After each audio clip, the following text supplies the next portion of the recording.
Sir, the distress signal's been playing over and over. Whoever or whatever it was long gone way before we ever got here.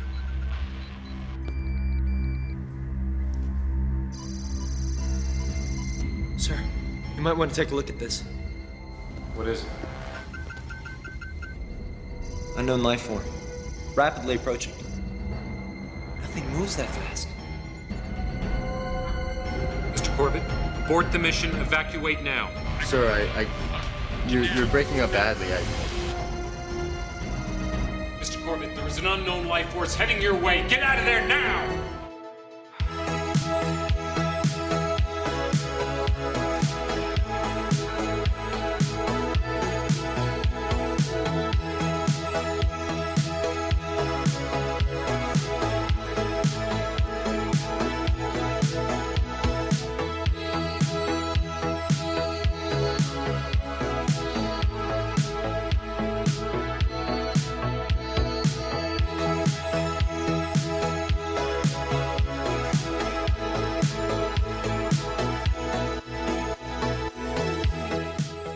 Welcome to Gimmicks, a podcast about the high-concept, experimental, structure-breaking, gimmicky episodes of television, from musicals to bottle episodes to a dark space alien horror with a tiny dash of Power Rangers.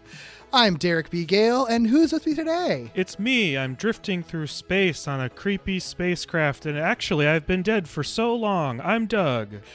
Okay, well, hey, Doug, now, since you are, floating around that creepy spacecraft, if you were to be on that derelict spacecraft, investigating this mysterious distress signal, so, would you decide to dig your hands into the corpse of an alien and just, rummage through its torso for some reason?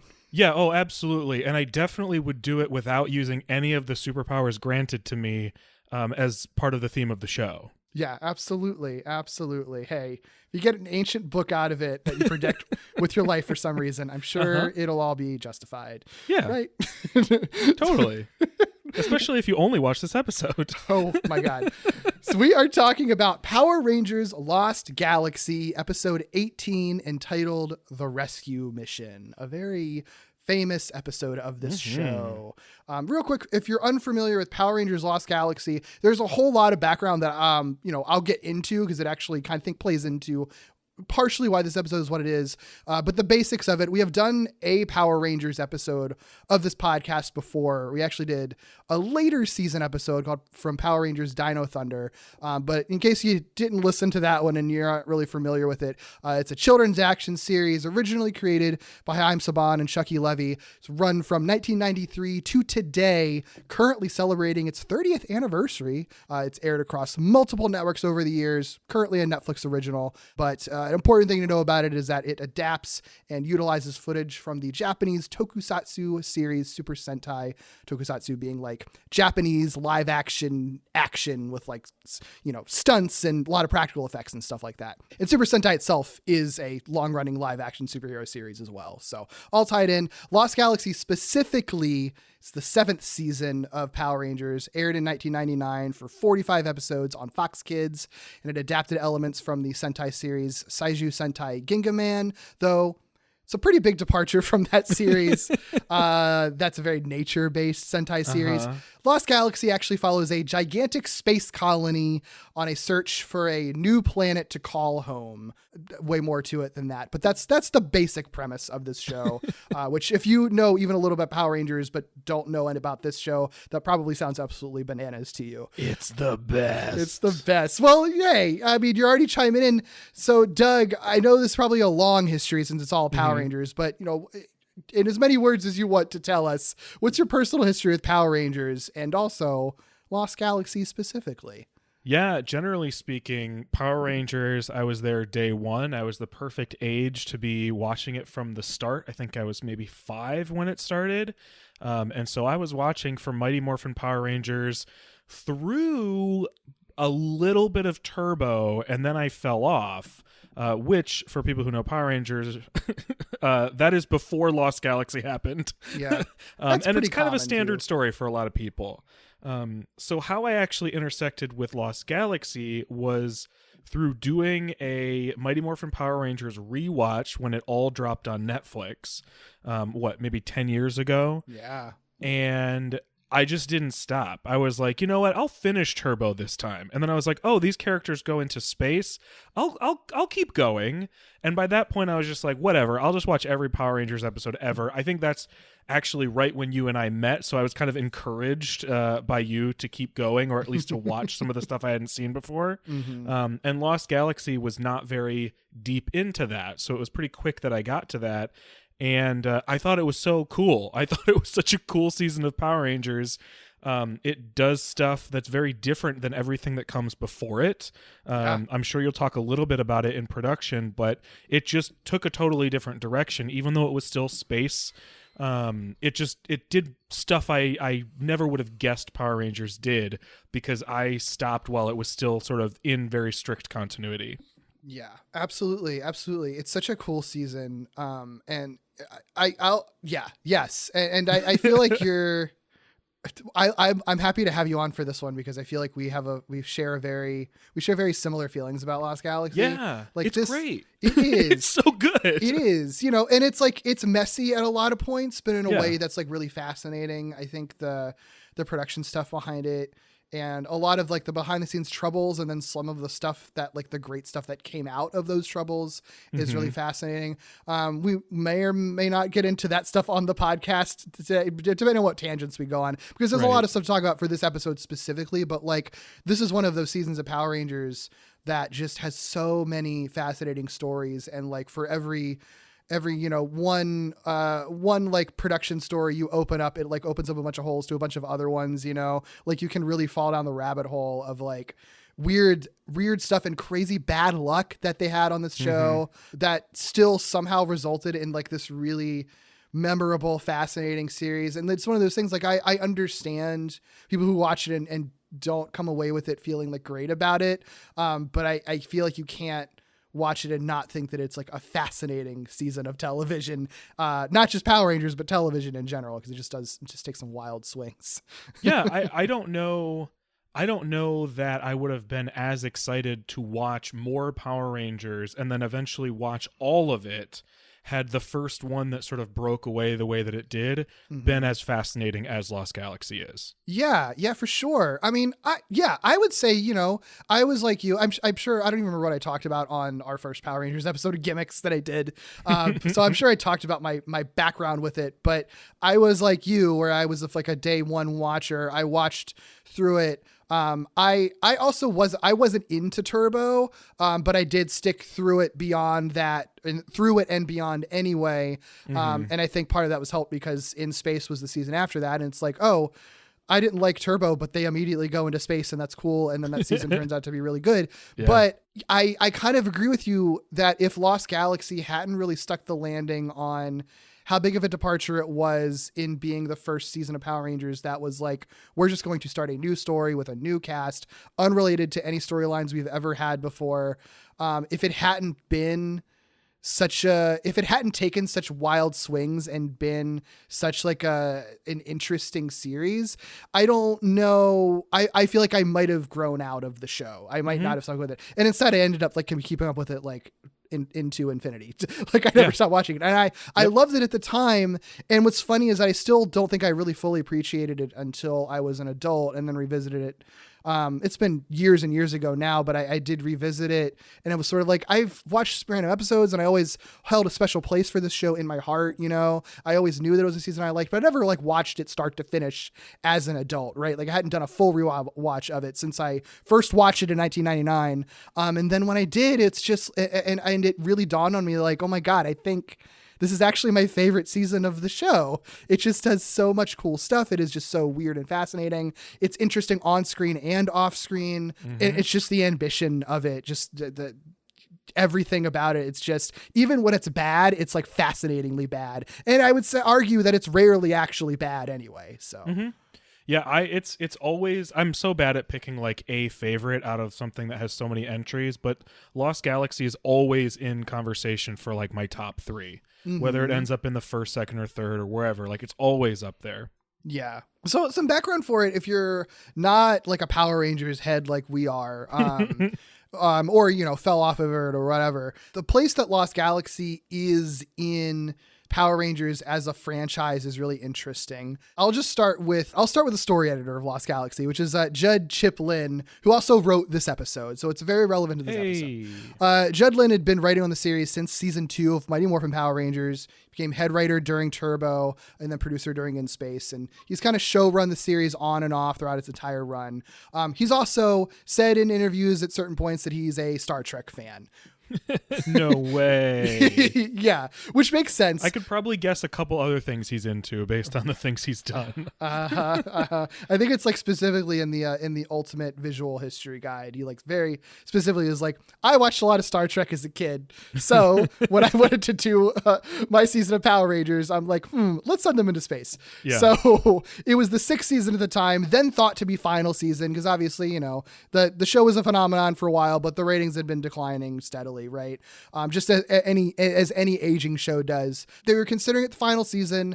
The Sentai series that they were going to be adapting, like, it has space related things in it, but they aren't actually in space that much in that Sentai show. But I know Lin was a big proponent of like, but why don't we just put him in space anyway? Like, just make the season about space. We'll work it out. Yeah. And that kind of resulted in Power Rangers in space being, less afraid of being a departure from the themes of the Sentai material. It wasn't really beholden to the footage. They shot a lot more original footage. I'm sure it cost more than Power Rangers ever had, but it also became this more wider universe space show. It had more serialized plots. It was like intentionally kind of matured up for the aging audience. So like it went from being this sort of goofy cartoony show to like this, significantly darker, still very like fun and kid friendly, but like darker and a little bit more character centric, serialized like action sci-fi drama, which is, I think a evolution the show needed to take. And as a result, that season was just regarded as one of the best seasons of the show. It rules. Yeah, it's really good. And it was very successful, successful enough to get the show renewed again. They didn't cancel it, but it did end on a finale that like concluded all the storylines of the previous 6 years. So they're sort of like, we finished this whole era of the show. Why don't we, for the next season, do what the Super Sentai series had done since its inception and just make every season kind of its own standalone story instead of an ongoing one. So Lost Galaxy is the first installment in this like quote unquote post-Zordon era, as it's come to be known since then, where like every season is technically in the Power Rangers universe. They can cross over, reference each other and stuff like that. But it was the first season where it's like, we're going to start a new story with a new cast, with the intention of concluding that story at the end of the season and then starting a new one the season after.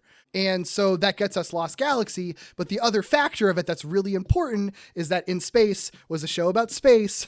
And a big reason it was so successful was that the Rangers were in space, and that was very cool. And I think everyone involved liked doing a space show. So they're like, if we're going to do this and we're going to make this, big jump to, new cast, new stories, standalone seasons, we're going to retain one element from the previous season and that is the space element. I'm cool with it. Yeah. I'm very okay with it because they handle it very differently. It is. Yeah, it's very true. It's a very different kind of show. I mean, like, In Space was very much like Rangers involved in like an intergalactic war and like searching for a specific character and stuff like that. Lost Galaxy is just like a space colony where it's a whole bunch of civilians going about their day with a kind of vague journey of just a goal of finding a new world, whatever the hell that means. Like, okay. Yeah, I guess Earth sucks now and we're over it. So let's go somewhere else, right? Do you got your ticket to go onto the colony to leave Earth forever? Yeah. It's such a fascinating choice. So it's like, we're just going to wander aimlessly in space until we find a planet that's cool. Yeah. Although I will say, I think this episode like specifically references a specific galaxy that they're searching, that they're like heading to and searching in, which I think might be the first time that this show ever actually like did that. I know that in like the premiere episode, it's like, we're going to find a new world. Like, what does that mean? Do you have a plan? I don't know, but I mean, we'll get into it, but the fact that that this is the episode where they mention a specific destination, I'm sure is inspired by something that this entire episode is inspired by. Yeah, right. They need to have a course to be off course. That's a good point. It's a very good point. But yeah, so I mean, that's Power Rangers Lost Galaxy. And I think the other aspect to it, it doesn't really come into play much in this episode, though I think you could argue it kind of does in a way. Like the Sentai series that it was adapting from was not was even less space related than what In Space was adapting. It was like this, it's a very like nature and animal centric season of Super Sentai. So it ends up being like this weird amalgamation of like Star Trek and space fantasy and like nature and animals as the theme for this show, which I think also gives it like a really strange, different vibe. Like this combination of like almost like hard sci-fi in the way that Terra Venture and everything is built. And then like the space magic that the Power Ranger powers are, you know? Yeah. Hey, my favorite kind of magic is space magic. I mean, if you can find a way to intersect sort of like magic, mystical stuff with sci-fi, I think that's always fun because it, I don't know, it opens up new worlds. You know what I mean? Like if every world has to be hard sci-fi, you take some variety out of it. Yeah, you can have like reasonably just say that they venture to a planet that has these weird fleshy colored animals that turn into machines somehow. And it's just magic, it's fine. Yeah.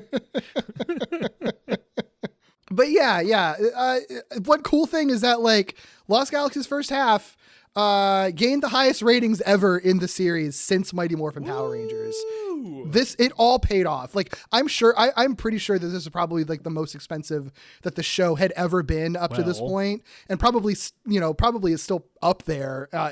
Is it true or is it fan fiction that they took the funds from the nixed second season of Mystic Knights of Tir-Na-Nog and put it here? I have read that is more for the end of the show because it goes over, because I mean, I'm pretty sure that the show had a higher budget, from the get-go, just because of all the new sets that they were building and like the Terra Venture prop and everything like that. But I know that, the show ran into a lot of issues with going over budget. I think it happened pretty quickly, but then it only got worse as they kind of had to shift their shift their storylines when like Valerie Vernon left, and then they shot a bunch with her replacement, and then her replacement had to get replaced, and they scrapped that episode and recast, like at a certain point, I think they just kept going more and more over budget. And I think that's when the Tir-Na-Nog funds went into this, so then they could like finish out the season. Yeah. That's my understanding. If that doesn't draw you all in to figure out what goes on in this season, I don't know what can. So many fucking wild stories, right? man. I will say it's a very good thing I love Lost Galaxy so much, because I fucking loved the Mystic Knights of Tir-Na-Nog, and if something was going to steal away its funding, I'm glad it was something I ultimately ended up loving. That show, like so many characters in Lost Galaxy, Mystic Knights of Tir-Na-Nog sacrificed itself. Oh my god, it's so beautiful to save another universe. The poetry.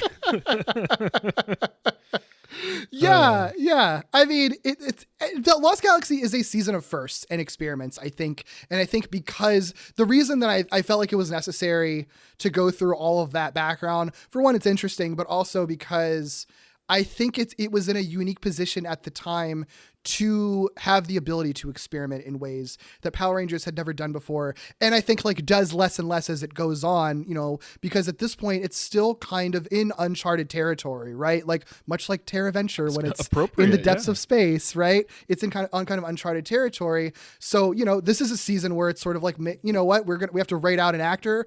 We've never killed off a Power Ranger before. So why don't we do that this season, and I think that also gets us episodes like this, where it's like, we've never just done like a space horror that doesn't have anything to do with Power Rangers, basically. Yeah. But we have a season that's about characters in space, so why not do it? They're already departing so much and using a pretty minimal amount of Sentai footage at this point anyway. Why not do one that has no Sentai footage at all, and it just goes full bore into the space aspect of it? Yeah. It's wild because I knew that this one, like I knew what this episode was. I remember being shocked by it when I first watched it. I'm sure I sent you some sort of frantic message being like, what did I just watch? But watching it again, it's like so remarkable. Mm-hmm. Not just that there is no Sentai footage in this one, but like the reason for which there is no Sentai footage is just so unique among the series. Not just this series, but the entirety of the franchise. Don't go into hyperdrive because Power Rangers Lost Galaxy will be back on Fox Kids. Beyond time, beyond space. Power Rangers Lost Galaxy. All new this Saturday morning at 8:30 on Fox Kids. Terra Adventure, do you read me? All new adventure. All new Power Rangers Lost Galaxy. Season premiere Saturday morning, September 25th at 9 on Fox Kids. Go galactic and be the school hero. You can hyperspeed to Toys R Us for your chance to be the one grand prize winner to host the Power Rangers Lost Galaxy premiere party at your school and win lots of Bandai's new Power Rangers Lost Galaxy toys. 1,000 others win a Power Rangers Lost Galaxy Astro Cycle. To enter, you can go to Toys R Us and fill out this entry form or get us your name and address by January 15th to Fox Kids Power Rangers Lost Galaxy, P.O. Box 4040, Beverly Hills 90213. Go galactic in this exciting new issue of the Fox Kids magazine featuring Power Rangers Lost Galaxy and their crew. Turn to Godzilla, the comic strip. Keep turning till you pull out this gag-filled poster with Mad Jack, Augie, and Spy Dogs. Another turn takes you on the Intergalactic Encounter, the world's largest inflatable bounce that's coming to your hometown. It's your turn for adventure as the Fox Kids magazine is coming to your home soon. Go galactic! It's a new Power Rangers Lost Galaxy adventure. Enter Fox Kids Intergalactic Encounter Sweepstakes. Win, and we'll have the world's largest inflatable bounce land in your town for a space jump party just for you and your friends. Plus, you'll win lots of new Power Rangers Lost Galaxy toys. 1,000 others win a talking Galaxy Power Ranger. To enter, watch Fox Kids for 3 sonic clues. Write them down with your name and address and get them by March 5th to Fox Kids Intergalactic Encounter, P.O. Box 4030, Beverly Hills 90213. Put down your landing gear because Power Rangers Lost Galaxy is back on Fox Kids. I have some theories about why this episode came to be what it was as well. So the episode we're talking about, again, it's the rescue mission. The original air date was October 9th, 1999. The synopsis per IMDb is Commander Stanton sends a boarding party to investigate a derelict spaceship with a dangerous secret. The gimmick of this episode... So there's a few things that are interesting about it. I mean, it truly is unlike any episode of Power Rangers before or since. Mm-hmm. It is a straight up space action horror. Very specifically, it's an homage to Ridley Scott's Alien, as well as having some elements of James Cameron's Aliens thrown in as well. So kind of a combination of the two in a way. It's like mostly unmorphed Rangers fighting this like non-speaking, potentially kind of like feral baby alien of totally unknown origin. It's never explained, out of nowhere. Like, you know, they're normally fighting villains that like talk and make puns and stuff. This is just a fucking alien monster that like that kills people. Like there are dead bodies in this episode. There are literal corpses. It is the monster of this week, but it is not a monster of the week. Right. You know? Right. Yeah. And so like, that's already weird enough for television, but even for Power Rangers specifically, obviously it's built on utilizing footage from a Japanese show to minimize the budget, right? And base some of its stories off of Japanese footage. This is one of the few instances, Power Rangers has done this, you know, here and there, but one of the few instances of having like no Sentai footage whatsoever. I think it's only, I read somewhere, I'll cite it in the notes, but it was only like the 13th episode in the history of the show to have like 0 Sentai footage. And for context, this is episode like 311, so it's a rarity. I have to imagine that most of the time, and maybe this is what you're about to say, but I have to imagine most of the time when an episode uses no Sentai footage, it's usually a monumental episode. It's something either at the beginning of the season or the end of the season, or something in the middle like Dark Wish, which I think even does use Sentai footage. Yeah, a lot of like season finales, like the In Space finale, and I think that the finale of this show too, like those last few episodes just kind of nix the Sentai footage. And usually like, you know, I don't think it's as common now because they just have more money. But I think, you know, back then it was pretty common to have like a string of episodes that have more Sentai footage than usual. Like in Lost Galaxy, there's the kind of infamous Lost Galaxy arc where they are actually in the titular Lost Galaxy for like 10 straight episodes. And like some of those episodes are like 90% Sentai footage, which the show mostly doesn't do, specifically to like save some of the money so then they can film fully original footage for the finale. So it's like a workaround thing that they'll do. But yeah, they usually only do it if they have a reason to do it. And if they're like intentionally trying to do something different because they could not fall back on Sentai footage whatsoever. Because if they can, they will. Like, it's a money-saving thing. Why not? It's something they don't have to shoot. So they're only going to do it because they really want to do it.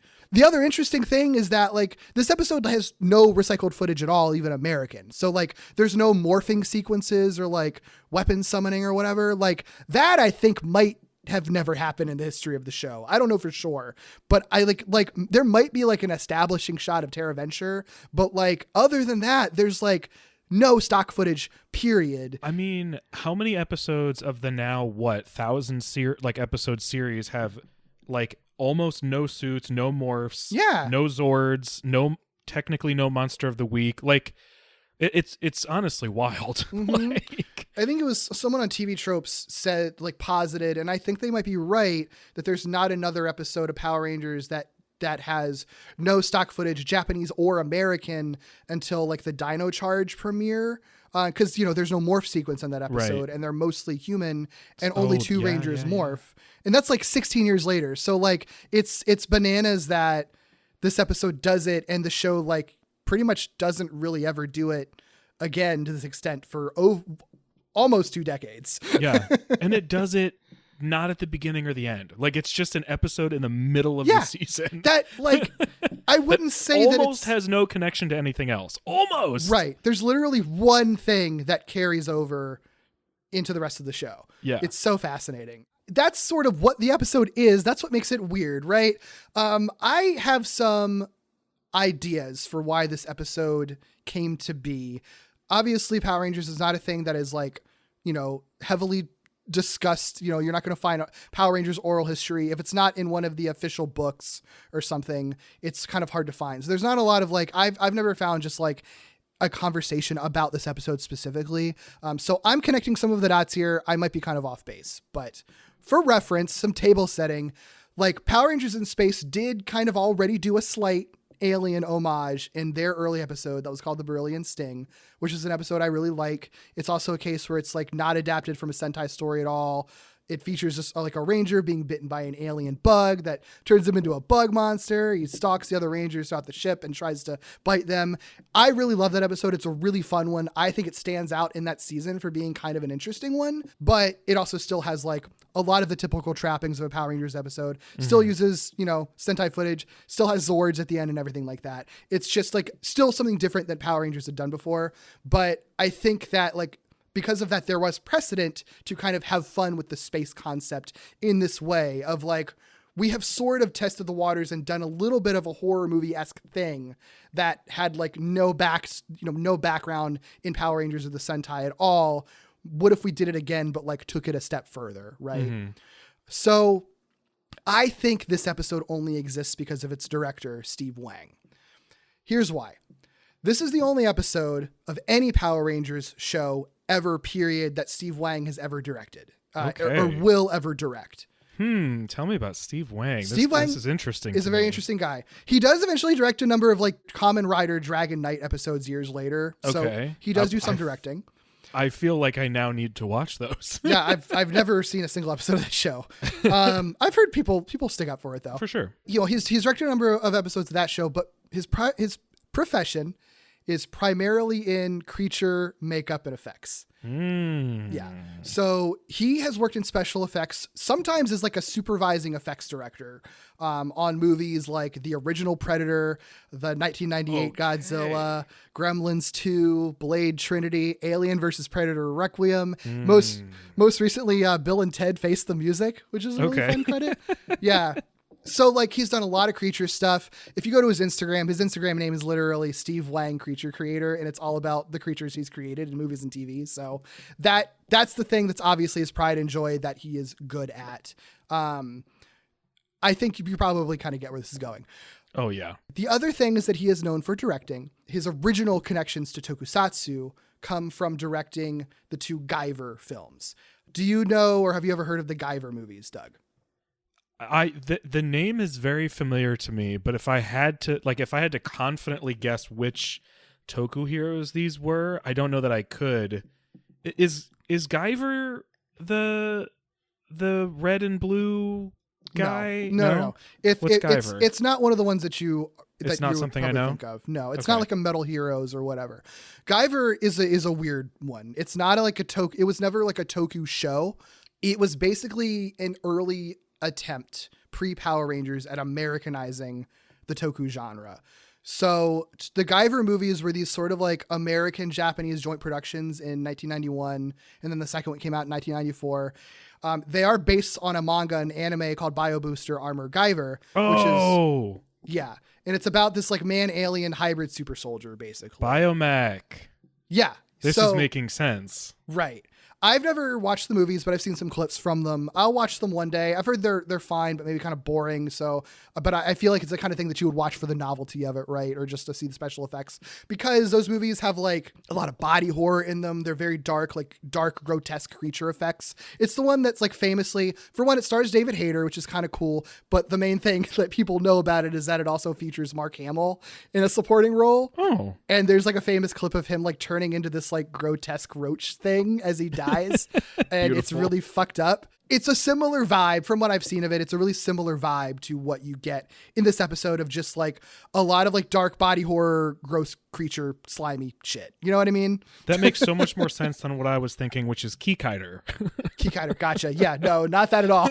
Very different from that. Yeah, so flash forward to go Lost Galaxy from there. I know that he does some kind of makeup and effects on the show. I don't know what capacity he worked in, because it's not like he's credited on multiple episodes or anything, but I do know he's talked on his Instagram about creating Trakina's final bug form in the series finale. That's the first thing I would have thought of, knowing his background. I was starting to wonder, like, well, there are sort of like weird, gross, insecty, sort of biomechy elements to the villain side of things. Yeah, yeah, and you know that's a fully American creation for the show. So he definitely created Trakina's final bug form. I have to imagine he probably did some other makeup and effects stuff similar to that on the show whenever they needed it. So either way, my theory is that, you know, he's either working on the show in some capacity or connected to the show somehow, and either he intentionally pitched this or someone pitched this for him specifically. Either way, I think it was like, here's a chance for the Guyver guy who's good at designing creatures to inject some dark Guyver shit into the show and make a cool creature that looks nothing like a Power Rangers monster. Yeah. Yeah, and we're in space. We're traveling through space. This is the perfect opportunity to do it. We've got the money to do it. Let's do it, right? I also found this old archived MySpace post of all things from Steve Wang. It came with a video, but I couldn't get the video to play, probably because, you know, it's MySpace. Because maybe, MySpace. Yeah. But the caption on the video from Steve Wang says, "This is an episode I directed back in the late 90s. It was an Aliens-inspired episode. Since Alien was a knockoff of It, the Terror from Beyond Space, I decided to put the original monster back in my Alien knockoff. LOL." And if you Google It, the Terror from Beyond Space, and see what the alien looks like in that, it's very similar to the alien creature in this episode. Yeah, I was just doing that. Yeah. Mm-hmm. It has like the same clawed hands. The face is kind of similar. Like, you know, they amp it up a lot and make it more of like a predator spidery face, but like there's a similar vibe to it, right? You can definitely tell. Well, it's funny that it's funny the way that he presented that, where it's like, since Alien was a knockoff of this, I decided to do this. It's like, yeah, your version is like that affected by Alien and Predator, and, you know. Yeah. So I think that's so really cool. That's so very cool, right? Because we end up with this episode that's like made specifically to spotlight a very un-Power Rangers-like monster and a very un-Power Rangers-like environment. And I really do think it was just to like let this guy do his thing because it was cool that he was working on the show. And then that gets you an episode that is just radically different from anything the show has ever put out. Yeah. Yeah. Makes sense to me. Yeah, yeah. I'll also say too, I was curious, like, how did Fox Kids advertise this? And the truth is that they kind of did it. They really didn't. I was hoping you found something. The only thing that I found, and that I think was probably the way that they advertised it, is that it was just sort of like, this came out like a couple episodes after the hiatus. Like they had, you know, their episode in like May or whatever, and this comes back months later. This was like 3 episodes into their post hiatus season. So all the ads are sort of like, Power Rangers is back, and it's just a collection of ads from the first 2 episodes, basically. Okay. So or clips, I should say, from the first 2 episodes. So you see some clips from this episode in it, but they're not saying what the plot of it is. I have to imagine if they were advertising this episode on its own, like they would just have to splice in other clips from other episodes just to show Power Rangers fighting, because otherwise, like, it would just be like a really visually dark thing on screen and your kids wouldn't be able to tell what's going on, you know? No, well, and I, this was 1999, right? Mm-hmm. That would have been, gosh, how old would I have been? I would have been like 6th grade, 7th grade. Mm-hmm. Like, I still was terrified of everything at that point. And so, like, if I saw a commercial that actually advertised what this episode was, I would not have watched it. No way. This would have scared the shit out of me as a kid. Yeah, I remember it as a kid watching it, and it didn't like scare me or anything because I wasn't really that scared of stuff. I would have shit my pants. It absolutely stuck with me. Like, this was an episode that I never forgot. Like, I remember watching it and it was just like, it wasn't even like, oh, it's my favorite thing ever. It was just more like, I've never seen anything like that on children's television before. Mm-hmm. And it's always like burrowed itself in my brain as the episode where they're on the abandoned spaceship, like, and have never forgot. And it's that and the episode that I could barely see what was going on because it was so dark and poorly lit. Okay. But, For folks who don't know, Power Rangers, like the majority of the franchise was on, actually the entirety of the franchise was on Netflix for a long time, almost a decade. And they recently like took almost all of it off except for the very original stuff and the most recent stuff. And they started instead putting it on YouTube. So I was like, okay, well, I know this episode's on YouTube. I watched it twice today. And the first time I watched it on YouTube and I was like, I have to dig out my DVDs because this is I can't see anything. Like, it was just so bad. Because everything's already dark and everything's already kind of like obscured, like for good reason. It's an homage. Yeah. But oh my gosh, watching it like low quality YouTube, I was just oh my God. I couldn't. It was really bad. Did you fare better on the DVD from much better? Because unfortunately, the DVDs aren't upscaled either. No, like they're not Blu-ray. They're still better. DVD. It's still a little pixelated and stuff sometimes. But yeah. I mean, I don't think the episode is perfect. I think I love this episode, broadly and like for what it's doing. I couldn't tell you every little thing that happens in it because it's hard to see it and a little meandering in the middle of it. But I think it's more for the vibe than anything. Like, you watch this episode for the vibe rather than like the plot of it or anything, And I suspect that there are things that were either cut or edited or tweaked or redone, maybe not on the fly, but as opposed to like the original vision, because there are very clearly moments where they are making it like darker and then like immediately being like JK, you know what I mean? So so there's like some intentional obscuring or misdirecting that doesn't necessarily help the clarity of the episode. Look, if you want an episode, if you're one of the people who I don't disagree with you, who complain about how just like TV is just too dark these days visually and it's so hard to see stuff on your television. I mean, this was back in 1999. They were doing it back then too sometimes, man. Cool. Well, let's start going through some of the stuff in this episode. Far away, deep in space, to a galaxy you'll go. Power Rangers, go! Power Rangers, go! Power Rangers, go! There lies a key to the answer and the powers you will know. Power Rangers, go! Power Rangers, go! Power Rangers, go!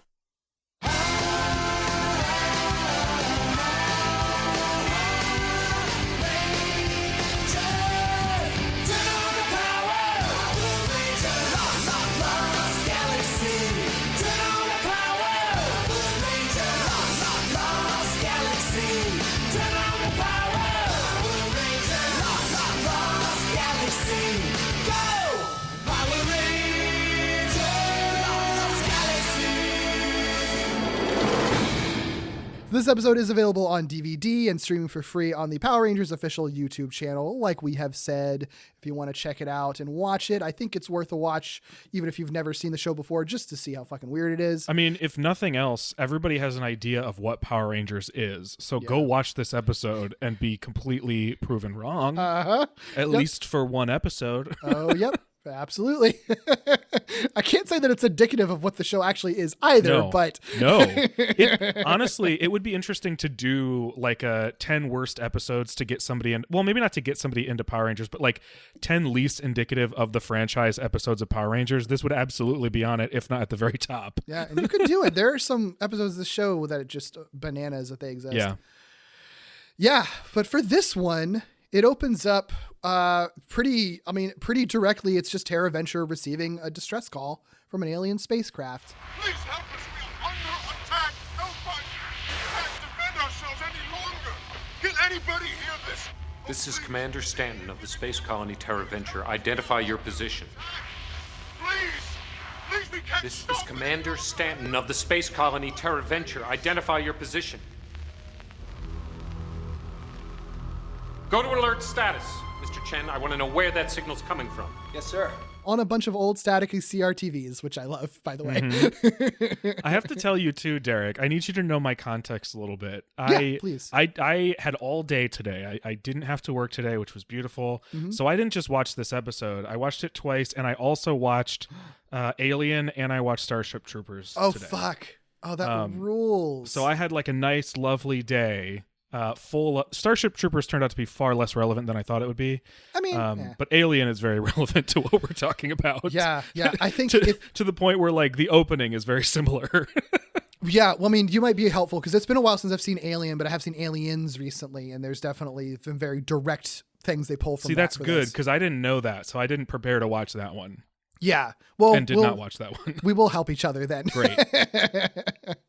Yeah, I mean, and I'll say too, you know, they have to design these other aliens, like the quote unquote good aliens, right, on the ship. We only see a little tiny bit of them, and we only see the corpses. I do like the little of them that we see. I don't know if they were designed for this or if they're like reused from some previous monster costumes or something like that.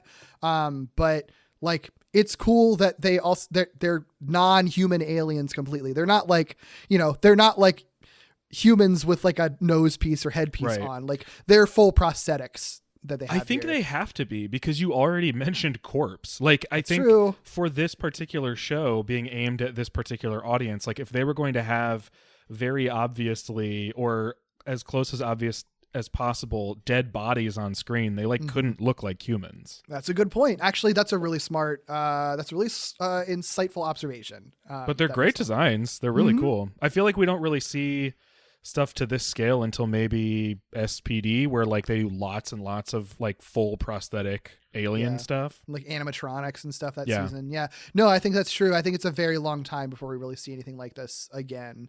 And we barely even see it. It's barely there.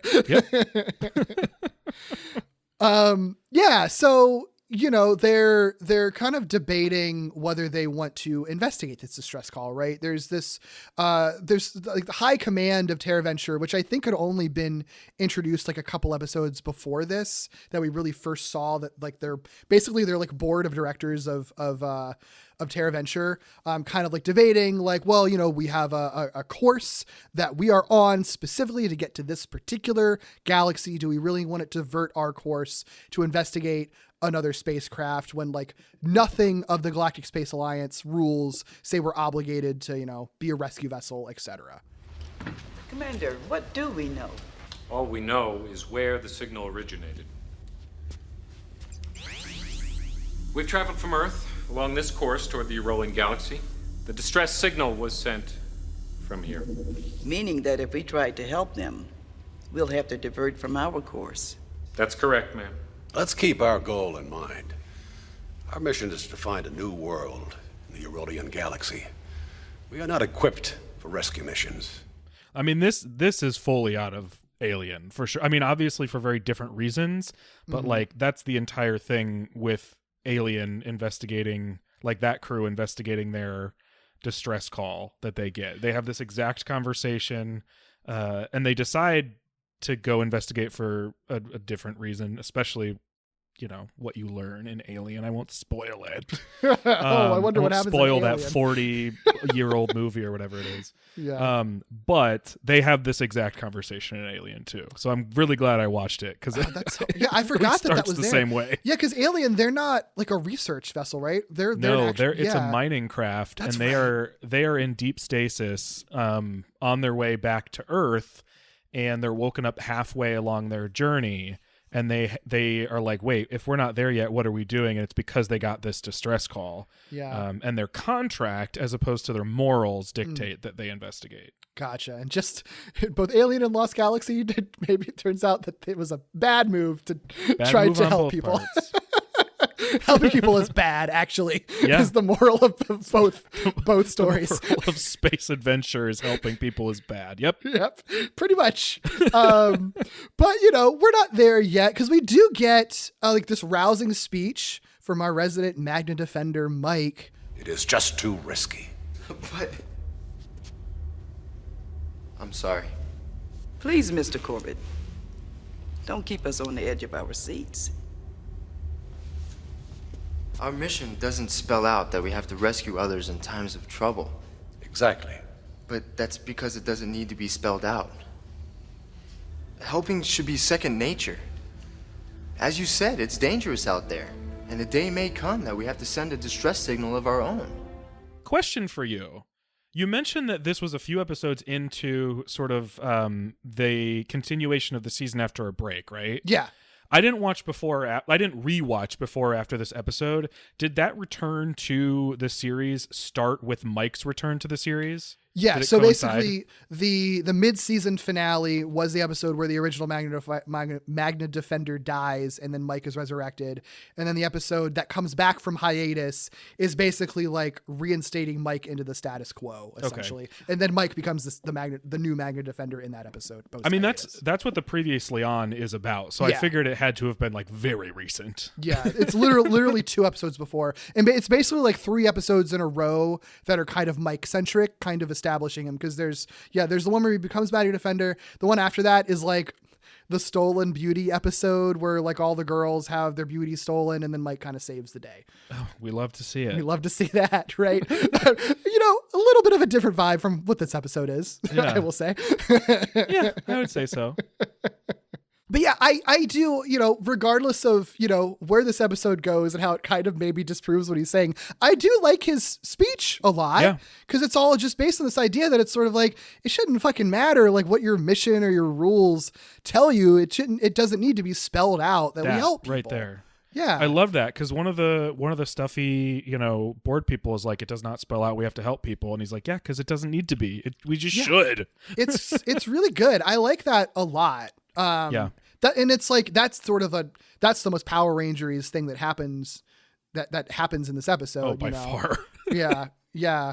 And I also like that he ends it with a bit of practicality too, because he's also like, there might come a time when we have to send a distress signal of our own too. Mm-hmm. And if you know how the show goes, everything goes bad for Terra Venture by the end of the show. So, he wasn't wrong on that front. Yeah. So I think, because of Mike's rousing speech, she's actually sent to lead this rescue team, though the team is not made up of just the full team of Power Rangers, which would have been the easy route to take. They could have easily just been like, just so happens that all the Power Rangers are going to go on this mission. But it ends up being like a smarter move for the horror movie vibe, to just have Mike and then a bunch of characters we've never met before. And then also his brother Leo, he decides to bring along. So there is at least one other Power Ranger on the team. Yeah, only if there are 6 Power Rangers on this team, only half of them appear with their own faces in this episode. 3 of them, 3 of the actors are just not in this episode at all. Anywhere to be seen.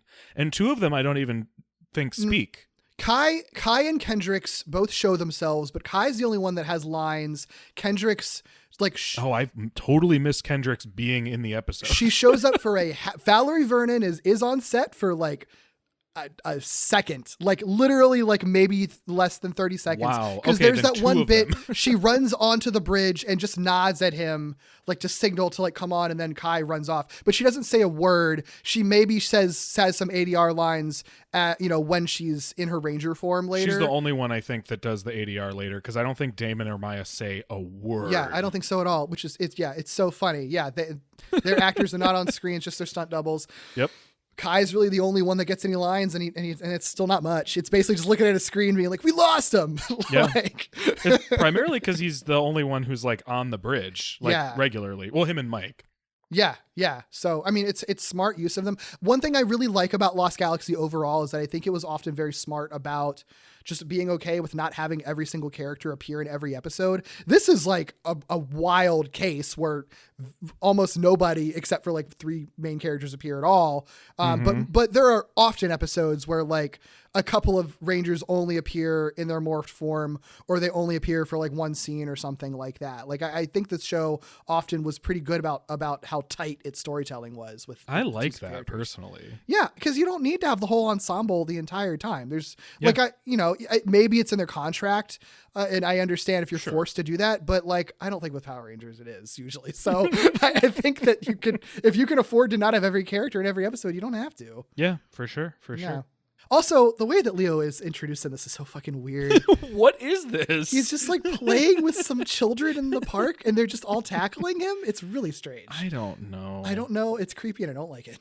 I guess he's like, I mean, there's a few moments in this whole season. Like, I don't remember. Did they know who the Power Rangers' identities are in this one? They absolutely do not. Okay, then never mind. So it doesn't. Yeah, it's not like he's famous. That could have been like the only thing I could sort of justify having him just like hanging out in a park playing with kids. It's weird. It would be like community service as a Power Ranger. Yeah.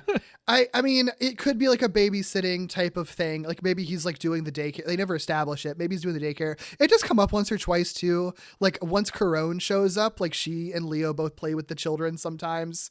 I mean, it's just their weird way of just signaling like, look how nice and angelically good these people are. They're good. Yeah. But it's also like, yeah, but he's like a 20-something-year-old like giant muscle man this playing with a bunch of children in the park. Yeah. I don't know. It just comes off weird. That is a good point, because like if people grew up watching Mighty Morphin Power Rangers and didn't go beyond that, those were like high school students. Yeah. So like it was pretty easy to justify why they may or may not intersect with like middle school kids or whatever. Like they're all still in school, right? Yeah. It might be a service project. It might be a big brother, little brother type situation. But yeah, these are full grown adults with like full government military jobs. Yeah, fucking weird. Fucking weird. You know what's also weird about this scene? This is the only time in the entire show that Leo buttons up his entire denim overshirt. How dare he? And it looks so bad. I hate it. It's so awful. And you only see it for a second, and then he never buttons it up ever again. And That's I'm so like, weird. Thank you. Good, Leo. I mean, it was his new... I think he'd only just started wearing that costume a couple episodes ago. So I guess they were experimenting with what they wanted to do with this giant oversized denim shirt. I don't know. Yeah. Weird. And I guess they couldn't get away with, more than the one episode of shirtless Leo. So no. Yeah. Right. No, they got it in every episode because it's in the opening credits. So, you know what? That's how they did it, isn't it? There you go. Yeah. I'll say about this team too. I mean, we never get to know them, but I guess we see more of like what the vibe is for at least a couple of them later. But I will say that like the aliens reference definitely comes from a couple of the team members. Only like 3 of them are even named, but one of them, the guy, his name is Hargan. He's like the younger dude who... The one that keeps getting screamed at by Mike. Yeah. He is 100% just Bill Paxton's character from Aliens. Okay. Because like he starts off being very cocky. He's like, hey, you're a rookie. And then like and by the end of it has a full fucking meltdown. He is absolutely Bill Paxton's character. The other one, this is a little bit... This feels like problematic for me to say it, but I feel like it also could see it being their thought process. Yeah. But it could have been a problematic decision you're just identifying. Yeah. I don't think it's even problematic. It's more just like the reference they're pulling. The one woman that's on this team is, I believe her actor is a Latino woman. Mm-hmm. And in Aliens, like Vasquez is a major character and she is a Latina woman. And like I think the only, other than Sigourney Weaver, like the only woman on that squad and is a notable character. So like, and I feel like Bill Paxton's character, who I can't remember the name of, and then Vasquez are like probably the two most memorable like soldier characters from Aliens. So it kind of makes sense that on the team, the two like that kind of have lines of the team are directly references to Aliens. Yeah, I think it's just a direct reference then. Yeah. I mean, but it's more like her personality or anything isn't. So it's more just like, let's just get a brown woman on our team. And there's our Vasquez reference. Yeah.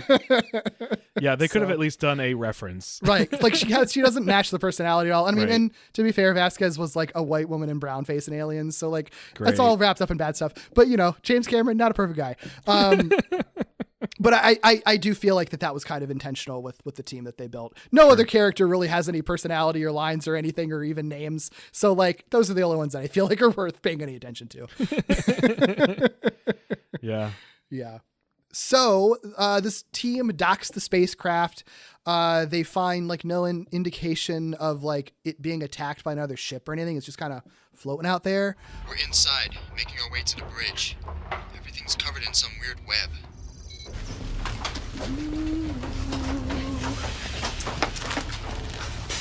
Rookie. Few weird things. For one, looks like the crew has been long dead because they find literal corpses on the ship. That's Alien through and through. Through and That's 100% Alien. Where they're like, this distress signal is not new. Yeah. Yes. That's the other thing, is that the distress call was just being broadcast on loop. That's why like there was no response or anything to it. It was just video footage of this distress call just being beamed out for who knows how long. Mm-hmm. The other thing that's weird is that there's like sticky green slime and web all over the place. Yeah. Get some gack, get some Halloween webbing. Right. Oh my God. You know? It is absolutely Everybody just go like nuts. The cotton webbing from Party City. It's yeah, perfect. exactly. Yeah. I love that the ship also feels very alien, that it's like this ship, you know, in contrast to like, you know, the sort of sleek Star Trek look of Terra Ventures, you know, interiors. This ship is like very industrial. It's like these cold metal walkways and like, and really darkly lit and stuff like that. It feels very much like the ships in Alien. Yeah, absolutely. They also, I mean, they have a lot of that, like, as much as they can, that sort of like ribbed plastic tubing. There's lots of like mist and like I guess it's just mist. I was gonna say fog, but essentially the same thing. Yeah. So there, absolutely weird lighting. Yeah. Not just like dark, but like weird lighting. Yeah. Right. It's like there'll be like fans in the background, and then you see like a bunch of just like a spotlight essentially beaming from it. And that's like the only source of lighting in the entire set. That kind of stuff. It's all meant to just have like a kind of industrial, but also kind of creepy, uncomfortable vibe to it. And I think they pull it off as well as they can on like the small budget they have, you know? Oh, for sure. Now I have a question for you. When they first dock this ship, the first thing they find, even before they find this sort of like pilot corpse that is just like the one-to-one alien Oh my thing, God. Yes, it is absolutely the alien pilot. But anyway, go on. Before they find that, they open up like some sort of I don't even know what to call it. They open some sort of hatch. Yeah. And they make a comment like, looks like it was trying to get out. Sir, I think we just found one of the crew members, or what's left of them. Proceed with caution, Mr. Corbett. it looks like they were trying to get out. What is this hatch, and what were they trying to get out of? I guess whatever room it was coming from. Because at first I was like, are they implying that are they making a reference to the chest explosion situation? Oh. But then when I watched it again, I was like, no, I think they're referring to whatever this alien person was. Like that was one of the moments where I was like, I feel like something got like chopped up or rewritten here, because I do not know what they're trying to say. Yeah, and like in the script, it's just not reflected on how it was actually set up on camera. Like, maybe it was actually more clear that it was trying to like rip its way out of a room or something. And in this, it's like, is he in a vent? I don't like. It was trying to looks like get out of the vent. I mean, I would hope that he would be trying to get out of the vent. I don't understand. I don't know. Yeah, I agree. It's like 4 like hatches in a row. Yeah. I mean, none of this design really make sense. Most of the time. I mean, they probably did. I mean, they probably didn't build a whole lot for this. I feel like they probably like whatever those hatches in a row were, like they probably didn't build that, right? It's probably like a walkway somewhere that they were like, we could use this. Yeah. Like because probably. this is a set used for only one episode, I can't imagine they built very much. They absolutely did not build it. This has definitely had to be something pre-existing. Yeah, I definitely agree. So that actually maybe that might answer your question. They probably just like couldn't find a good spot to do what was written in the script, and so they just shoved them in an event that was already existing in the set that they were using. That's probably what it is. Yeah, because it would make sense, right? If somebody were like clawing at a door or something, then the line makes a lot more sense. Yeah. Like died trying to get out somewhere. I think that's kind of what the implication was. You know, I think the narratively it's trying to clue us in that something was chasing these people down. They didn't just like fall and die of like a poison attack or something like that. Like something was actively pursuing them. Yeah. The other thing, you know what? I forgot to mention, you even brought up Starship Troopers. I meant to bring this up because it's just a fun fact. If you didn't, I was going to bring it up later. Yeah, because everyone who's ever, you know, watched the show knows this, but if you're listening and aren't familiar with it, it's a famous thing because it's like all over the first episode in the opening credits, but it's sort of like brought back in full force here because the entire episode, the characters are in Starship Trooper armor. And that's just the Terra Venture armor, and they just did literally reuse the armor costumes from Starship Troopers because they had access to it. I think it was a 20th Century Fox movie, I think. So they just were able to just reuse the same props, which I'm here for. It's a low budget show. They're cool looking space military costumes. Why the fuck not use it for Power Rangers? Yeah. Yeah. I always feel like people sometimes scoff like when they can identify props being reused in stuff. And I'm like, I don't know, like, why wouldn't you? Like, as opposed to what? Like putting it in an incinerator or something? Like if you got the props, like use it. Yeah. And when they're like wildly different products for wildly different audiences, who cares? Yeah. Most 9-year-olds weren't also watching Starship Troopers at the same time. Some did. I did. I watched both at the same time, but that just made it even cooler to me because I'm like, oh my God, the thing in like the violent adult movie with the big bugs is also in my Power Rangers show. Like that's fucking cool. Like, and people who would like deeply care about the integrity of Starship Troopers are never going to be watching Power Rangers. So like, whatever, it's fine. Yeah. I like the phrase who deeply care about the integrity of Starship Troopers. I like that a lot. Just because that movie doesn't care about the integrity of itself. No.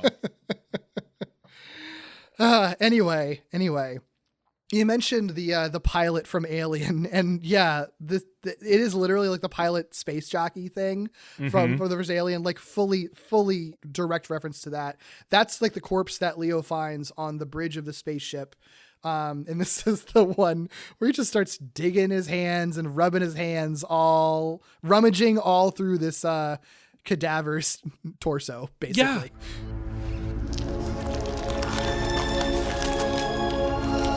Hey, Mike.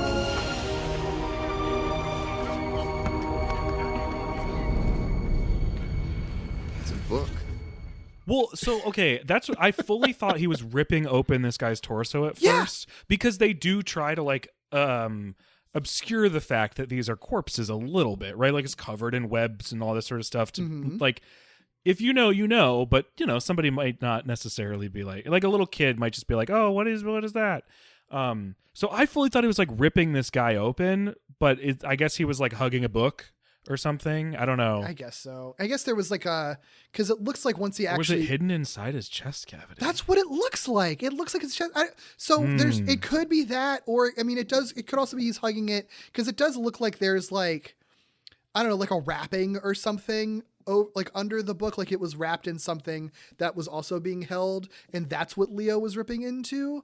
But I mean, I don't know if this is intentional or not, but that book does look a lot fresher than the corpse. So maybe it is just hidden, you know? Yeah, it might just be hidden. It also does, which especially just be prop work.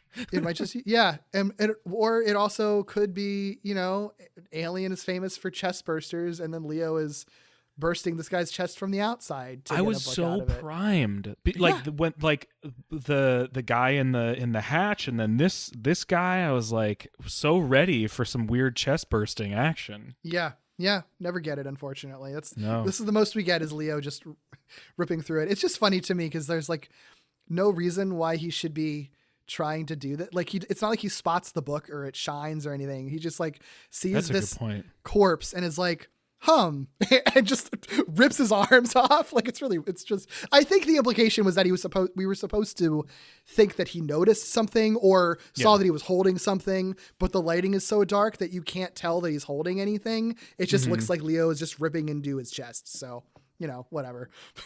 Either way, he finds just an ancient book and protects it with dear life throughout the rest of the episode.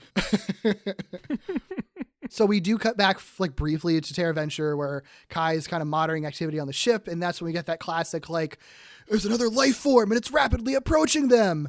The two teams try to connect, but that's when we realize that communications are actually down.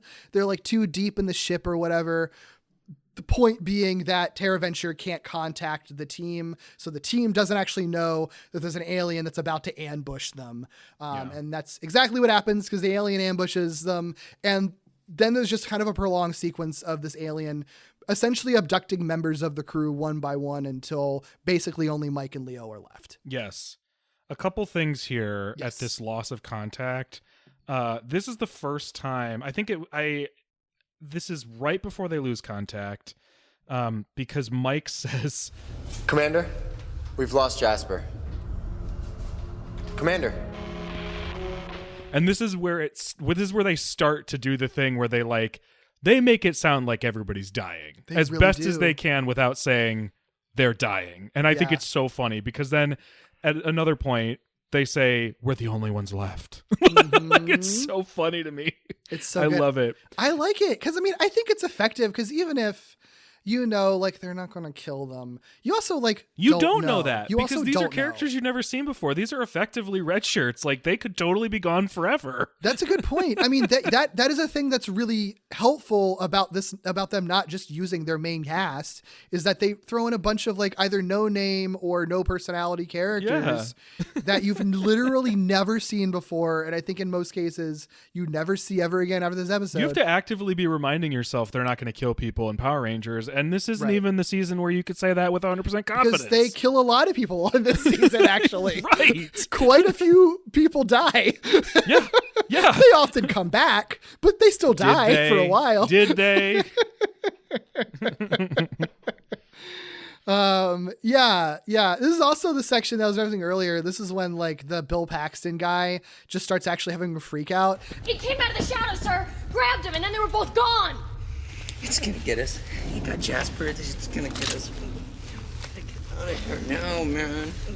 It's gonna get us. It got Jasper. It got Jasper. What if the thing comes back? It's gonna get us. I can't take this anymore. It's gonna take. Morgan!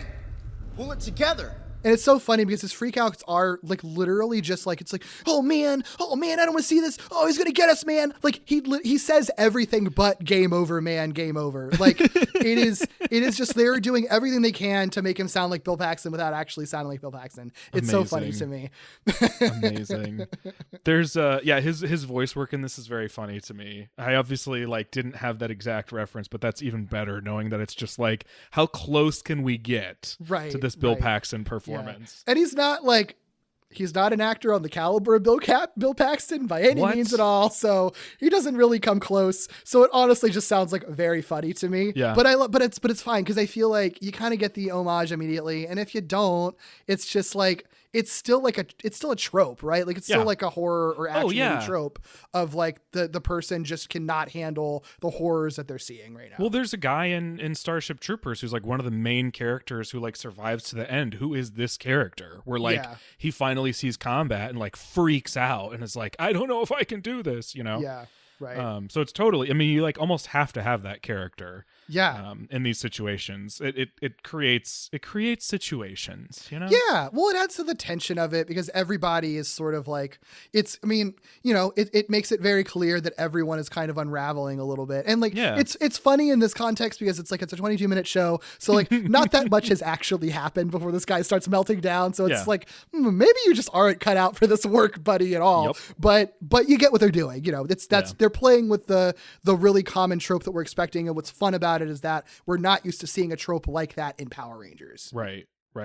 I have to call out this one lady on the bridge too at Terra Venture. Oh my God. Because at one point, I think Kai probably says like, I don't have them, Commander. Mhm. And she, in the funniest voice, like just so like, I don't even know. It clearly wasn't the actress on set. God, no. It was was like, so we ADR, don't yeah. have them either. Sir, they're too deep in that ship. Lost them. How about you? We don't have them either.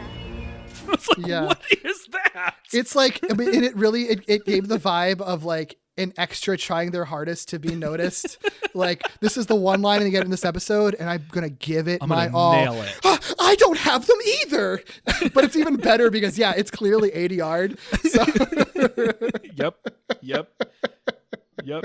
It's great. Yeah. I love it. I love a line like that. Yeah, it's This so good. is this sequence, you mentioned like this is where they start going one by one. Mhm. This is where we finally do see like the alien Mhm. suit. So like we talked a little bit about it, but like what do you think of this alien suit? I mean, yeah, you only get vague looks. I was trying to find like good screenshots of it. It's so fucking hard because it's always in motion and it's always shrouded in darkness. But Yeah. I like it a lot because I think it kind of matches, you know, if they're just going for like, it's almost like you were saying before, it's sort of like a B movie, like a classic 50s B movie creature by way of like Alien and Predator. So it's sort of like, it's still a humanoid thing. It's not like it's running on all fours or anything most of the time. I mean, it does sometimes and it crawls on the wall sometimes, but for the most part, it's still clearly a guy in a suit, right? Yeah.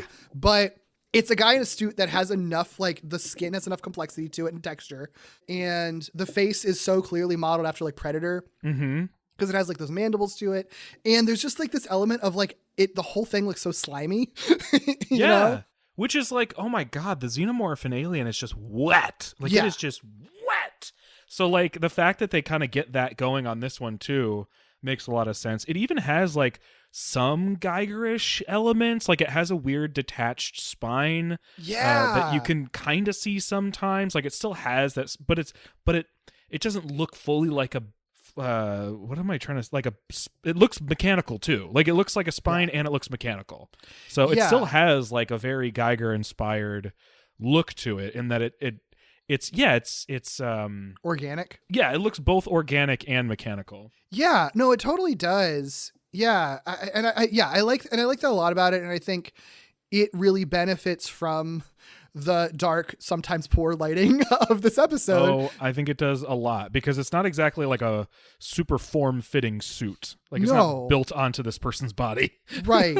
And especially, you know, if you're watching on SD TVs in 1999, you're getting even less of a look at it. Oh, it And probably was so scary in that. I think so too, because I do think that, you know, the HD of it all and on a giant television, if you're watching on your TV now, like you can, even though you still don't get a very good look at it, it's much more clear to see that it's a man in a suit.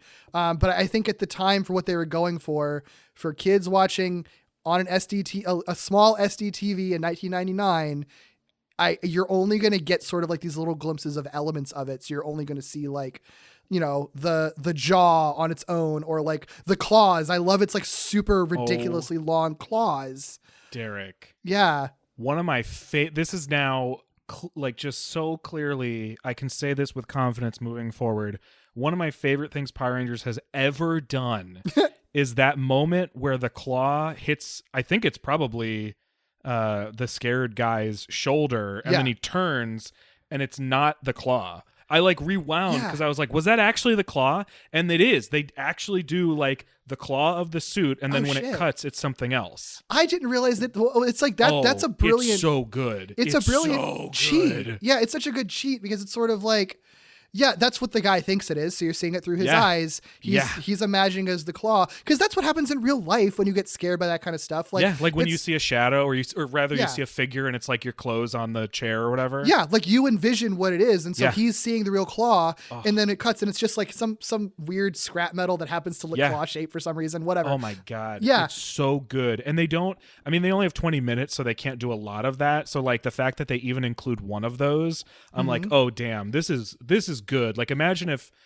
this, you know, were a 2-part episode or something, I bet you they would have done more of that stuff. Oh yeah. I mean, so good. And it's like the good kind of jump scare, because the whole point of this is just the constant tension and never knowing, always looking behind your back and never knowing when the monster is going to pop up and grab you. I love that a lot too. Yeah, it's great. It's so good. I like too, like, there are still slightly Power Rangers-y bits when the monsters are attacking, or monsters, when the alien is attacking, where like people are just kind of thrown across the room and like spin in the air, they do some of that wire work stuff. They don't do a lot of it. And I do think, it's still a little bit silly and kind of takes you out of the horror movie vibe. But I do think like they can only show but so much violence, right? So it's a good way to sort of imply violence without actually showing it. You can't actually have the monster's like giant claw like rip through people's skin, but you can have it strike someone and then throw them across the room. It also, it kind of grounds it for anybody. Like if you're a kid who's surprised by what you're watching, it does at least, like, there's probably a part of your brain that's like, oh, this is action I've seen before. The sort of like throwing them across the room, or, hitting them and they spin or whatever. Yeah, it's almost like a little bit reassuring. It's just sort of like, I'm still not going to see like actual violence here. I don't have to worry. It'll be okay. I can just be like scared in a fun kid way. Yeah, eventually Mike and Leo find the monster's lair, which I like that, like, the whole ship is lit with like this like sort of blue and white backlighting. And then once they find the layer to kind of differentiate it, suddenly it's like just this like deep, like blood red lighting that they have to it. It's good. It's good shit. And they find like the whole team kind of wrapped in webbing and everything. Gross.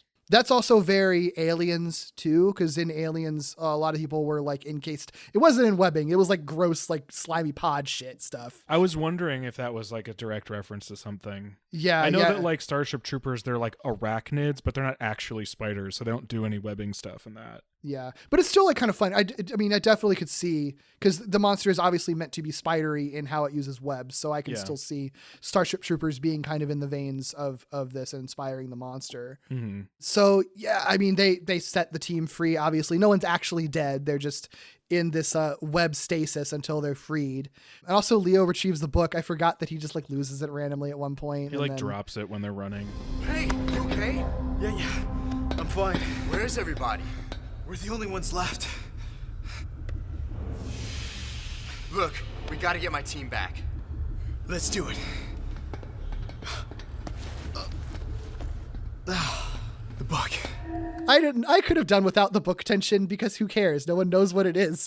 Like, why does Leo care about it so much? Okay, so that's the thing that's so interesting about this. That's the thing that's interesting. Everything about this episode is interesting. Yeah, but that's the thing that really stands out to me is this is like not a mission that anybody expected to be on. It's not a ship they were anticipating running into.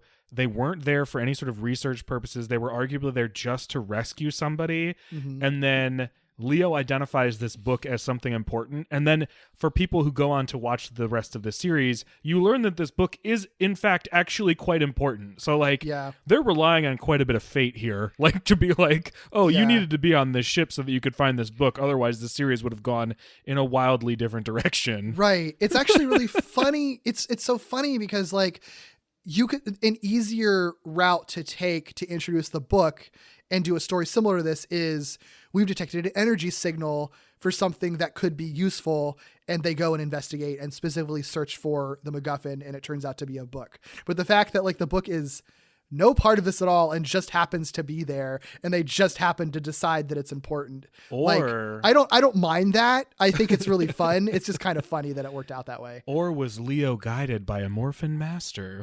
I mean, really? I mean, it doesn't even have to be that. I know the joke that you're making. But it doesn't even have to be that. I think it could, because it does tie into like Galactabeasts and stuff later on. For sure. I think you could argue that he is his connection with the Galactabeasts would resonate with that book. Yeah. It's just funny that there's no indication that's happening. In Power Rangers is so unsubtle, like 99% of the time, that you would have expected like there's like a like a a silly like photoshopped like light effect or After Effects light effect or something that's added onto the book when he sees it that glows in his eyes, and he's like, this seems important, but like it never happens. Like it is all left to subtext, and because of what this episode is, it's not like he can even call back to Terra Venture and have them run a scan where Kai is like, oh, that's interesting, make sure you grab that. Yeah, I literally had to, because my memory is garbage, so I literally had to be like, what is this book? The episode does not tell me. I don't remember what this book is. You'll never know. That's the last question of the episode is, I wonder what this book is. And it's funny, but you know what's so funny though is that like it does like give them Zords in the next episode or whatever, or helps them get Zords. It pays off. But it mostly just gives them grief. It's mostly bad things that happen because of this book, to be fair. Like the book is what sends them to the Lost Galaxy, and everybody gets like enslaved and shit. So like it's not, pretty much only bad things come from this episode. Look, I'd be lying if I said part of the reason I like, if I'd be lying if I said their grief isn't one of the things I love about this particular season of Power Rangers. They go through the ringer. They go through a lot. It is a miserable season for like that entire colony of Terra Venture. They earn their happy ending in the end of this. Arguably in the afterlife, depending on certain theories. Yeah, ostensibly happy ending. Ostensibly happy ending. Future crossovers notwithstanding. Right. Yeah, they could always be ghosts coming back to help, actually. Ooh. Yeah. Morphin Masters did it. So yeah, where are we at? I mean, they're trying to escape, and actually it's around this time that like the Rangers finally appear. Like there's like 5 minutes of the episode left, if that. The Rangers finally appear on the ship. The other four, they're morphed. Weapons away. Look, it's Hargan. Where are the others? They're on the lower level. You two get them back to the Hella ship. Wherever they are, they need our help. Let's go. Right. One by one, we're all gonna be taken by that thing. So they kind of help the team evacuate, but Mike and Leo kind of stay behind to lure the monster away to give the crew time to escape. So there's a little fight sequence. The main thing that's important is that the blaster fire causes this like chain reaction that like catches the entire ship on fire and threatens to blow up the entire ship. Of course, why wouldn't it? Well, they can't have a couple of Power Rangers intentionally blow up a ship to destroy this monster. Oh, that's I true. feel like that's probably where their line is. Yeah, it's just sort of like, that's a little much, guys. They couldn't quite take that one from Alien, but they could take the inspiration. They definitely get the inspiration. But it's funny because they still never morph. And I do think that like there's a story reason, because like that would give away their identity to their teammates if suddenly Leo and Mike disappear, but Red Ranger and Magnet Defender show up, right? Oh, that's such a good point. And again, they don't state that in the episode. You just kind of have to read between the lines there, which I love because Power Rangers is never subtle like this. So often very heavy-handed. Yeah. So I like that it's just sort of like implied that like they don't really have a choice but to not morph. So they're just fighting with their blasters, and they're able to like get away. They have to blast open a door on the ship's hull, which obviously causes like a space vacuum, because that's what it's going to do. The one time that space kind of works like space does on this show. Ever so slightly. Yeah. I do like the line, like, Mike and Leo are standing there with like all the air like being sucked out of the ship, and the Hella ship like to rescue them isn't there on the outside like I guess they thought it would be. And Leo's like, it's not looking good, is it? Like it's very much like your action movie line where it's sort of like, I think we're about to die right now. Yeah, it's good call there, bud. Yeah. But luckily, the Hella ship does arrive to rescue them. Leo makes it over. I don't think space really works like this, where you can just jump from ship to ship, but this is Power Rangers, and space rules are often inconsistent. Although it's consistently inconsistent. Space just never works normally. You got to aim right, because it's going to launch you into space, and then there's there's no resistance. So as long as you're angled correctly, exactly, and you're good. Probably you could argue there's artificial gravity on both the Hella ship and the spaceship, so yeah. You can make it work. So maybe he gets sucked into the Hella ship. Yeah. There you go. You can make it work. But Leo makes it over. Mike tries to, but then the alien shows up and grabs him. So Mike is like grabbed by the alien while he's trying to make it to the Hella ship. Save the team! Let go! Not this time! I like this moment a lot because it's just it's just referencing like stuff that's happened in the show in the past, but doing it like without going overboard with it. Like they don't do a flashback or anything. Cause if you know the show, the premiere 2-parter, like the climax of it is like Mike falling into a cavern. Like Leo tries to save him, but Mike ends up falling. Like he kind of like isn't able to hold on to him. Right. So Mike obviously has been resurrected by this point, but here it's like sort of like the same situation happening again, where Leo is holding on to his brother who's about to die, and Mike's trying to sacrifice himself, where it's just sort of like, save the team, let go. And Leo's like, not this time. Like, I fucking love that a lot, because they don't like dwell on it. It is just like, you know, a circling back on their relationship again and calling back to what the big separation that happened to them at the beginning of the season. Yeah, absolutely. I mean, Leo's been living with regret, right? At least until the point when Mike is resurrected or comes back. And Mike clearly has a weird sacrifice thing. Oh my God. It happens so fucking much in this show. So, this makes sense. Yeah. All the time. It's like literally like 4 or 5 times in the show he tries to sacrifice himself. Like, it's ridiculous. Yeah. I remember when the Beyond the Grids comics happened, and like he did it like multiple times again, to the point where it was like implying they had a death wish, and people were sort of like, why did they make that like Mike's personality? And I'm like, I was like, are you kidding? That literally has been his personality. Watch the show. All he does is try to sacrifice himself. Right. And other people are just like, Mike, stop it. I'm not going to let you die. No, right. Let me die. Like that is literally like his entire characterization. Yeah. Yeah. If you wanted to argue that they distilled it down too much, fine. But like that didn't come out of nowhere. You know? Right. It's like very clearly been Mike's thing. Absolutely his thing. Of course, you know, yeah, he doesn't have to sacrifice himself this time, luckily. Almost never does. He almost never does. He's always going a little overboard most of the time. In this case, Kai shows up, the Blue Ranger, in his jet jammer, attacks the monster. I forgot that's what it was called. Yeah, I know, it's a terrible name for those little like basically space go-karts. Mm-hmm. Yeah. They're very silly. I think that they're the silliest things in the world. But he attacks the monster. The monster releases its hold on Mike, which allows Leo to pull him to safety. So Hella ship makes it right out in time, just as the ship explodes, and their big special effect of the episode, taking the alien with it. And the episode just ends with Mike and Leo looking over this book they found and ponder about what kind of secrets it may hold. Every book's got a story. I wonder what this one's is. It does end there, but you skipped a beat because everybody on Terra Venture is like watching out the window. Oh, that's right, yeah. And they pull one of these on us where like, yes, the Hella ship does get out, but the explosion engulfs the Hella ship. So we as viewers obviously know they're going to be fine. But everybody on Terra Venture watches and then like pauses for a moment and then turns away from the window, and they all look at each other like, damn, we lost them all. We lost the whole crew and the entirety of the Power Rangers team, you guys. Yeah, you're right. They kind of dwell on it they hold that for a while. They do. Like, longer than I would have ever expected them to do it. Yeah. They might not fool us, but they fooled that crew.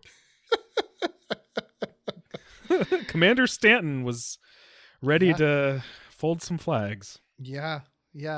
It's wild. And what a like wild way to end it too, because they don't even we don't even see them come back to Terra Venture. Like they're still on the Hella ship when the episode ends. It's just sort of like we barely made it out of there, and look at this cool book. Like it's such a bizarre way to end a bizarre episode, and I love it. Like I mean that like in the best way possible. Yeah. It's just so cool, because that also feels like a throwback to a lot of those sort of action movies and stuff, like Alien, where it's just sort of like Sigourney Weaver just like goes back into stasis right after it escapes. What the fuck's going to happen? I don't know. Hopefully there's a sequel in a few years, you know.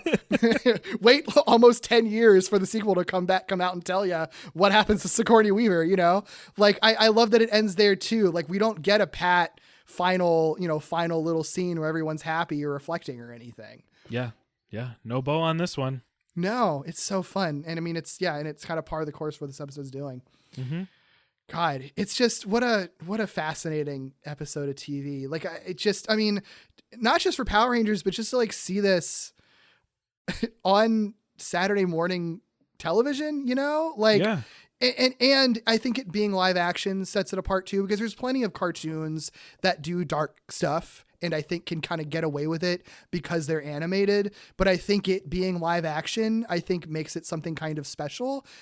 Seeing real people on screen, like in a horror movie scenario, you don't get a lot of that in kids television. And even though it's still on a low budget, it is clear that they really pulled out all the stops as best that they could with the ability that they had to do. And it's really remarkable that they never, because they are a kids show, cut the tension of what's going on. Like, I feel like there are so many shows or cartoons that might be willing to do a direct homage to a horror property as long as they like poke fun at themselves while they do it. This never does that, like, ever. There are no jokes. That's so true. No. There's even like and Marvel Power Rangers movies loves jokes. Like, it's not like a humorless show. Yeah, like even like Marvel movies, like as serious as some of them are always going to have jokes to cut the humor. The fact that this show aimed for fucking like 8-year-olds or whatever, like not a single joke to be had in this entire episode. This is a very, very like straightforward, somewhat dour like episode from start to finish. It's fascinating. It's so fascinating. Yeah. Good on them. Glad they did it. Yeah. Yeah, it's definitely one of the most memorable episodes of the show. Yeah. I'd be so bummed if I were the 2 Ranger actors who didn't get to be a part of it. Dude, right? Or they're sort of like, thank God we have a break finally for this. I mean, that's probably the reality of it. Yeah, 45 episode season of TV that we're doing. Mm-hmm. Any other thoughts about this episode, Doug? I mean, not really about this episode, but nothing we said was nearly gay enough, so I simply must ask you, Commander Stanton and Captain Mitchell from the next series go on a date. What do they do? Well, I mean, my idea was just be to like kiss a lot and take their shirts off. And that's totally fair. That's my ideal, but in character, what would they do? They're both very straight-laced guys. I think that they would go to a very, very formal dinner, and just have like very kind of, standard, just talk about their jobs and about the world and stuff at first. And I think it would be like if you're an outsider looking in, it would be very like a boring dinner. Right. Yeah. But then they would just kind of subtly just be like, hey, do you want to come back to my place or yours? And they go and just go fucking hog wild and fuck each other's brains out all night. Because they're so straight laced that the entire night was just tension. Like, they enjoyed talking to each other as both like military men. Right. But the tension. Mm-hmm. I think there's also a world where like Captain Mitchell, I think is Captain Mitchell being from Lightspeed Rescue for those of you who have no idea who I'm talking about. Former firefighter, now sort of like military guy. I think he is a little bit rougher around the edges, so I could see a world where like where he is trying to break Commander Stanton's straight-lacedness just a little bit. I like that. I love that there's 2 seasons in a row of like these like hot dad commander mentor figures. Yep. It's great. Yep. I feel like Commander Stanton is the more forgotten about of the 2, but I will give him a spotlight. I love him. He has some good episodes. There's an episode where he great. gets like possessed and stuff, and it's great. They do some good stuff with Stanton. It's I understand why oh my God, I just forgot his name. Ron Roget. I know his actor's name. Yeah. What is his character's name? Captain Mitchell. Captain Mitchell. Jesus Christ. You just said it. I don't know why I just liked him. Captain Mitchell, I understand why he's like the favorite. I love him too. He's a great character and he's all over that season. He's like more involved in the storyline, but yeah, Captain Stanton fucking rules. He's great. He's just not in the show as much is the only reason he's not as memorable. Yeah. Yeah. So that's all I had. Yeah. I love that. I love that you brought that up and gayed it up. Yeah. Yeah. I mean, this is kind of a decidedly ungay episode of the show in a season that has like Turkina and stuff. So and Leo. And Leo. Like he's in this episode. He just doesn't get to be that gay. No, he doesn't get to take his shirt off at all, unfortunately, except for the opening credits. Oh boy. Oh boy. Yeah. No, love it. I always love talking Lost Galaxy with you, Doug. And so good. If you've never watched the show before, I think it's worth just checking out. Hit me up if you want to just have a few episodes to recommend to see if you're interested. Obviously, it's still Power Rangers. It's still, on a curve. It's still hammy and weird and fun and stupid sometimes, but it's also just like a fucking just bananas show to exist. Yeah. Not just for this reason, but also not just for this episode, but also for this episode. So. Yeah, for sure. For sure. Well, cool. If other people want to talk Lost Galaxy with you, Doug, and see what else you're working on. Yeah, you can find me on Twitter at find ya? Ikybooley, ICKYBOOLEY. You can also find me on lots of podcasts, one of which I do with Derek, so I'm going to snipe that out of his plugs. We have Walloping Web Snappers, which is a weekly deep dive into Spider-Man cartoons. I also do a Pokemon podcast called Victory Road and a podcast called Novel Gaming, where my friend Katie and I talk about all the media we've been consuming lately with a focus on books and video games. Wonderful, wonderful. Well, you can find me on Twitter at Derek B. Gale. I'm also on that podcast, Walloping Web Snappers with Doug, but you can also find both of us on Falling with Style, an ongoing Pixar movie marathon, which is a podcast that we have since completed, but it did dive into every Pixar film chronologically. So feel free to check that out and, maybe subscribe so you'll know when our next episode on the next Pixar movie comes out, even though that's, still a ways away. Elemental, everyone. You can follow this podcast at Gimmicks Pod on Twitter and Instagram for some extra goodies, and email me your questions, feedback, and corrections to gimmicspodcast@gmail.com. If you want to support this show by giving a little tip, you can buy me a coffee at ko-fi.com/gimmicks-pod.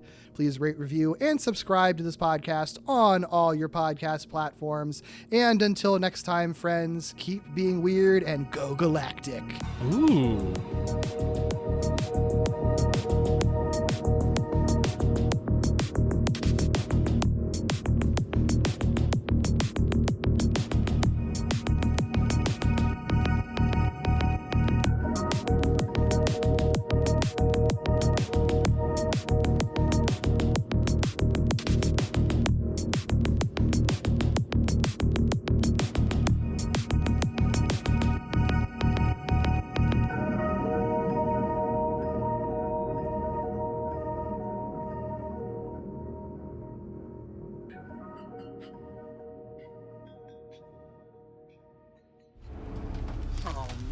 I do not want to see this. Hey, stay cool, Hargan.